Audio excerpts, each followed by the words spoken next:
అమ్మమ్మని ఉడికించడానికి డోర్ వేసింది కానీ లోపల శివ ఏం చేస్తాడు అనే భయం మొదలయ్యింది శక్తికి.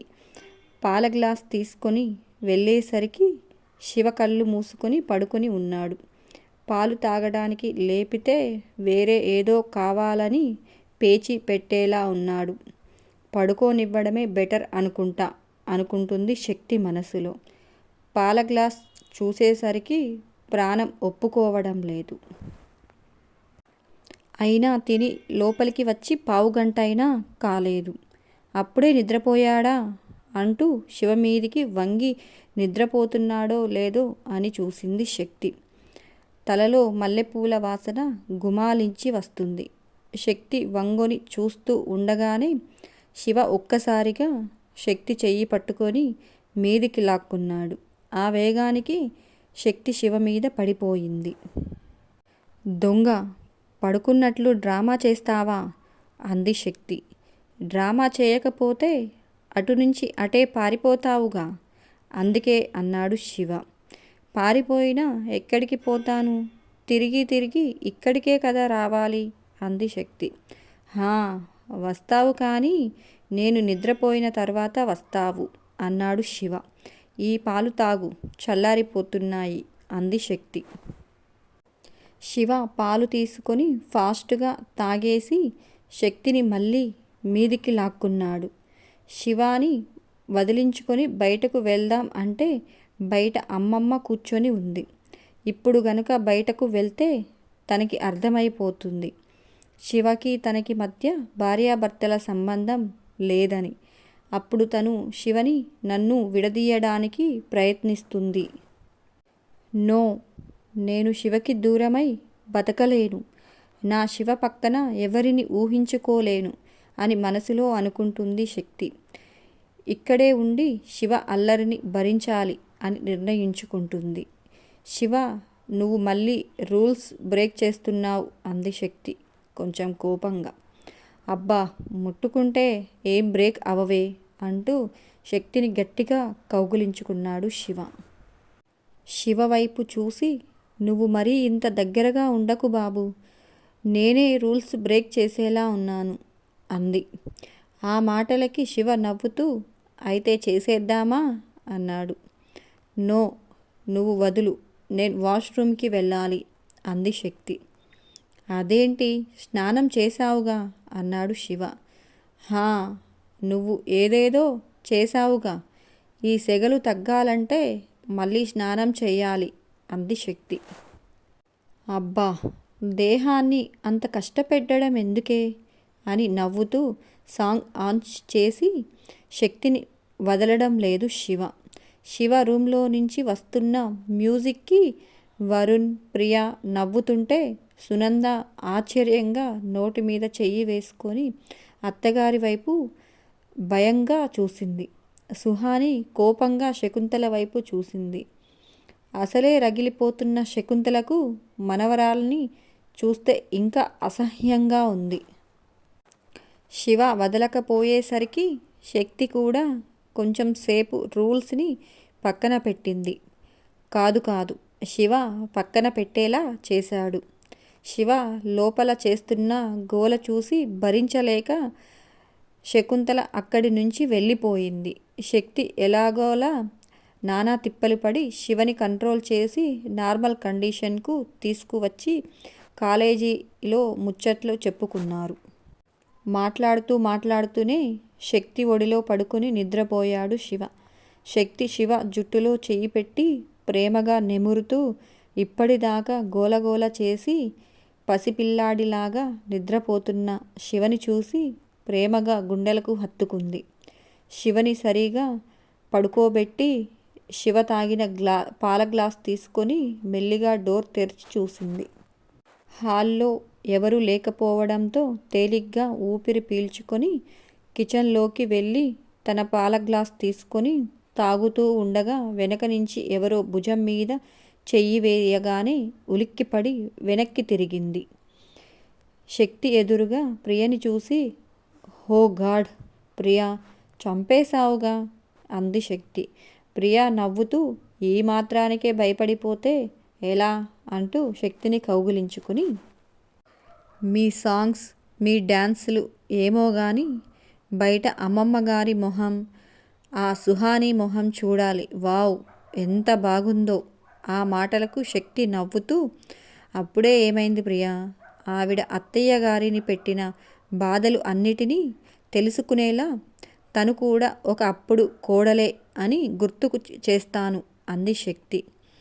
గుడ్ గుడ్ శక్తి, నీకు ఎలాంటి హెల్ప్ చేయడానికి అయినా నేను రెడీ అంది ప్రియ. ఈ విషయం ఎవ్వరికీ తెలియనివ్వకూడదు, శివకి, వరుణ్కి కూడా.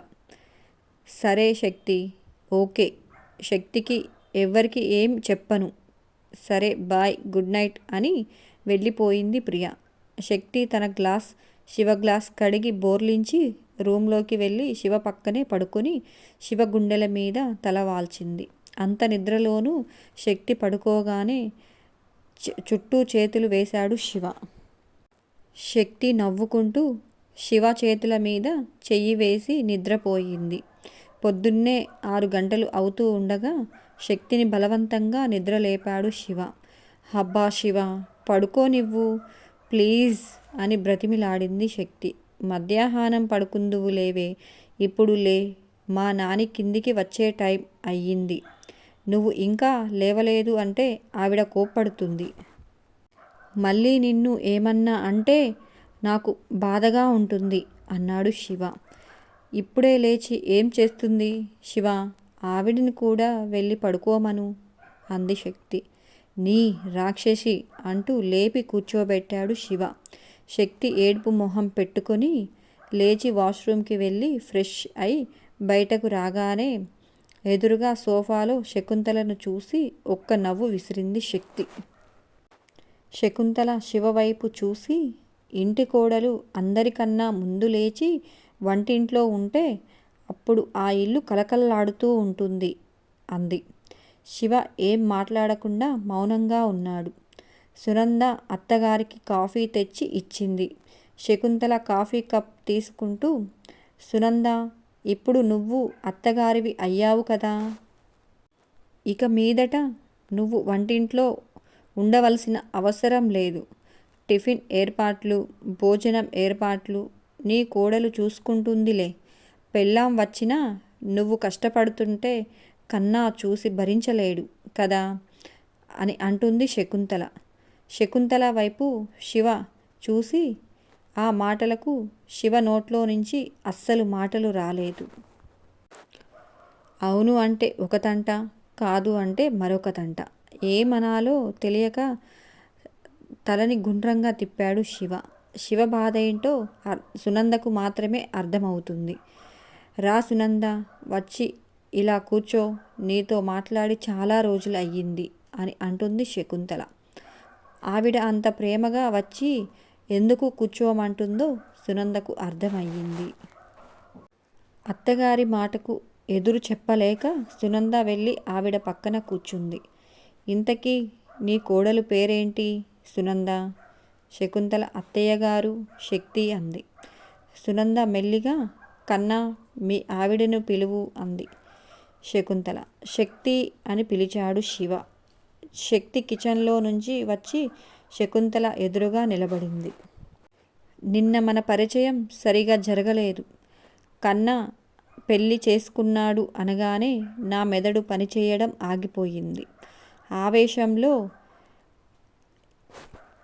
ఏవేవో అన్నాను. రాత్రంతా బాగా ఆలోచించాను. పెళ్ళి అయితే అయిపోయింది. నువ్వు మా ఇంటి కోడలివు అయిపోయావు. ఇప్పుడు ఆవేశపడి ప్రయోజనం లేదు అనిపించింది. అందుకే నేను కూడా నాకన్నా ఇష్టాన్ని గౌరవిస్తున్నాను అంది శకుంతల. ఆ మాట వినగానే శివకి పిచ్చి సంతోషంగా ఉంది. Thank you Nani, thank you so much అంటూ శకుంతలకి ముద్దులు పెట్టాడు. నువ్వు నాకు థ్యాంక్స్ చెప్పేది ఏంటి కన్నా? నీ ఇష్టమే నా ఇష్టం అని అంది శకుంతల నవ్వుతూ. శక్తి వైపు చూసి, ఇక నుంచి ఈ ఇంటి బాధ్యతలు నీవి. మీ అత్తగారికి కూడా విశ్రాంతి కావాలిగా అంది శకుంతల. శకుంతల మాటలు వింటున్న శక్తి సమాధానంగా చిన్నగా నవ్వింది. వెళ్ళు, వెళ్ళి టిఫిన్ పనులు చూడు. హా, ఈరోజు ముందుగా తీపితో మొదలు పెట్టాలని ఉంది. అందుకే ఈరోజు కొంచెం పాయసం చెయ్యి అంది శకుంతల. ఆ మాట వినగానే శక్తికి ఒక్కసారిగా శివ వైపు చూసింది. అదే సమయంలో శివ కూడా శక్తి వైపే చూస్తున్నాడు. అత్తగారి మాటలు వింటుంటే శక్తి కన్నా ముందు సునందకు టెన్షన్ మొదలైంది. ఈ పిల్లకి టీ పెట్టడమే సరిగా రాదు, ఇంకా పాయసం టిఫిన్లు ఏం చేస్తుంది? వామ్మో, ఈరోజు కూడా ఇంట్లో పెద్ద యుద్ధం తప్పేలా లేదు అని అనుకుంటుంది సునంద మనసులో. శక్తి కదలకుండా అక్కడే నిలబడేసరికి వెళ్ళు వెళ్ళు, త్వరగా కానివ్వు అంది శకుంతల. అలాగే అమ్మమ్మ అంటూ శక్తి కిచెన్లోకి వెళ్ళిపోయింది. సునంద లేచి కిచెన్లోకి వెళ్ళబోయింది. కానీ శకుంతల సునందని ఆపి పద్మ వాళ్ళ సంగతులు ఏంటి అని మాటల్లో పెట్టింది. అత్తయ్య గారి ముందు ఉన్నదన్న మాటే కానీ సునందకు శక్తి గురించి దిగులు పట్టుకుంది. కిచెన్లోకి వెళ్ళిన శక్తి, అమ్మనా అమ్మమ్మ, రాత్రికి రాత్రే నీకు ఇంత జ్ఞానోదయం అయింది. నిన్నేమో అందరినీ ఇష్టం వచ్చినట్లు చెడుగుడు ఆడేసుకొని తెల్లారేసరికి కాంప్రమైజ్ గేమ్ ఆడి మనవడిని బుట్టలో వేసుకొని నన్ను కిచెన్లో ఉండేలా ప్లాన్ చేశావా? ఒక్కసారి నేను వండింది తింటే కానీ నీకు ఉన్న పొగరు బలుపు అన్నీ దిగవు అని అనుకుంటుంది మనసులో గొనుక్కుంటుంది. నాని మాటల్లో ఉండడం గమనించి మెల్లిగా కిచెన్లోకి వెళ్ళబోయాడు శివ. అది గమనించిన శకుంతల, కన్నా ఎక్కడికి అంది శకుంతల. మంచినీళ్ళు తాగడానికి నాని అన్నాడు శివ. మగవాళ్ళు వంటగదిలోకి వెళ్ళడం నాకు అస్సలు నచ్చదు అని నీకు తెలుసు కదా, మీ ఆవిడను పిలువు, తెస్తుంది అంది శకుంతల. ఆ మాటలకు శివ పల్లిగిలిస్తూ, శక్తి, మంచినీళ్ళు ఇవ్వవే అన్నాడు. లోపలి నుంచి శక్తి మంచినీళ్ళ గ్లాస్తో వచ్చి శివ వైపు కోపంగా చూసింది. ప్లీజ్ అన్నట్లు చూశాడు శివ. శక్తి కిచెన్లోకి వెళ్ళి అసలు ఈ పాయసం ఎలా చేస్తారు అనుకుంటూ ఫ్రిడ్జ్ ఓపెన్ చేసి పాయసంలో పాలు పోస్తారు కదా అని అనుకుంటుంది. సో పాలు కావాలి అని పాల గిన్నె తీసి బయట పెట్టింది. పాయసం తీయగా ఉంటుంది కాబట్టి పంచదార కావాలి అని ఒక్కొక్కటిగా తీసి దగ్గర పెట్టుకుంది శక్తి. ఇంతలో పొలం దగ్గర విషయాలు మాట్లాడడానికి మగవాళ్ళు రావడంతో రామకృష్ణ ఇంట్లోకి తీసుకువచ్చాడు. వాళ్ళని చూసిన సునంద వంటగదిలోకి వెళ్ళిపోయింది.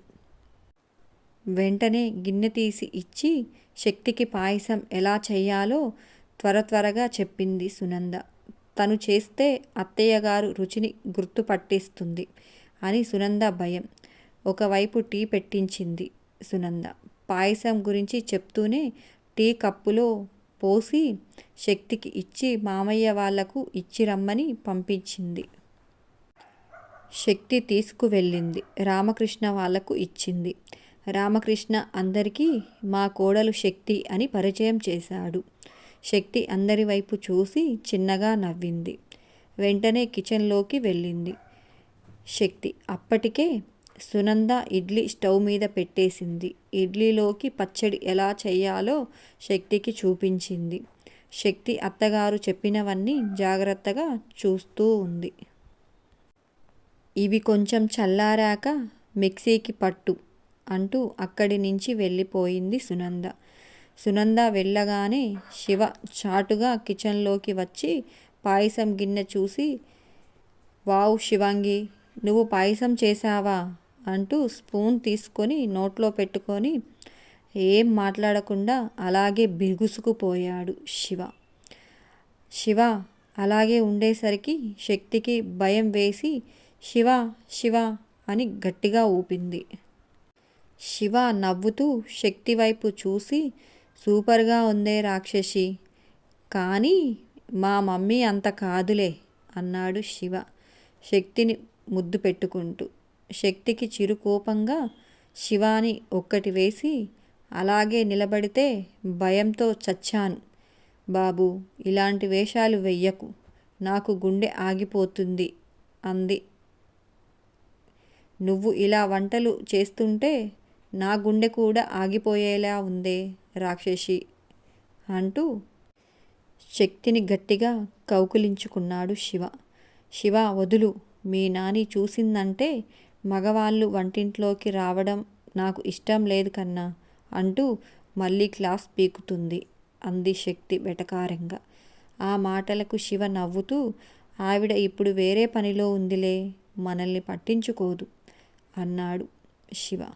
నువ్వు అలా అని లైట్ తీసుకోకు, ఆవిడ ఏ పనిలో ఉన్నా మన మీద ఒక కన్ను వేసి ఉంటుంది.